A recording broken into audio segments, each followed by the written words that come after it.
Dans cette vidéo, je vais vous montrer comment calculer le module et un argument du nombre complexe 1-i. Commençons par le module. Module de 1-i.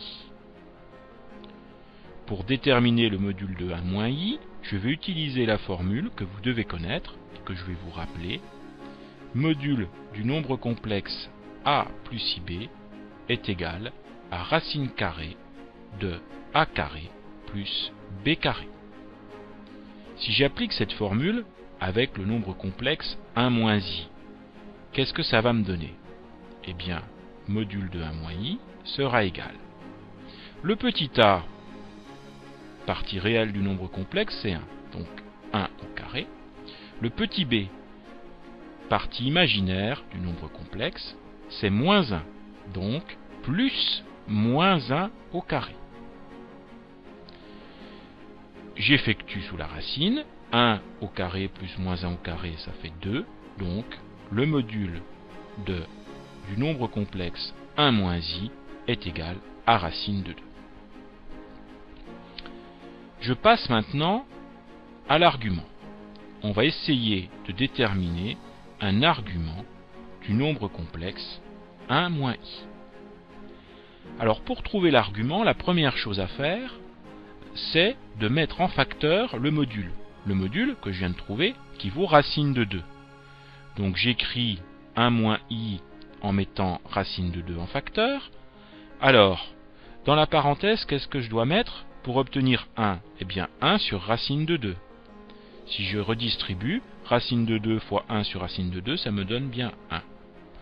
Ensuite, pour obtenir moins i, même chose, même procédé, je dois écrire moins i sur racine de 2. Donc voilà ma mise en facteur. Alors, une fois que j'ai mis en facteur le module, eh bien, le nombre complexe qui est ici dans la parenthèse, c'est un nombre complexe de module 1, et donc il peut s'écrire sous la forme cosinus θ plus i sinus θ. Θ étant donc un argument de mon nombre complexe 1-i. Donc qu'est-ce qu'il s'agit de faire? Eh bien, il s'agit de déterminer une mesure θ telle que cosinus θ soit égal à 1 sur racine de 2. Au passage, 1 sur racine de 2, si je multiplie le numérateur et le dénominateur par racine de 2, ça fait racine de 2 sur 2. Et puis, deuxième condition, eh bien, sinus θ devrait être égal à moins 1 sur racine de 2. Et puis, en utilisant exactement la même règle de calcul, à savoir multiplier numérateur et dénominateur par racine de 2, c'est pareil que moins racine de 2 sur 2. Alors, pour trouver une valeur de θ, eh bien, il faut parfaitement connaître le cercle trigonométrique. Alors, je vais retracer un cercle trigonométrique, et puis on va essayer de regarder à quel angle on a affaire. Alors, racine de 2 sur 2, ça va se placer pour le cosinus à peu près ici, et moins racine de 2 sur 2 à peu près ici.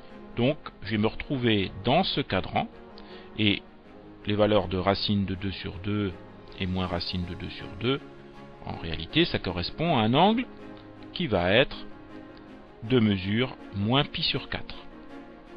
Donc, finalement, un argument de 1-i, eh bien, c'est moins pi sur 4.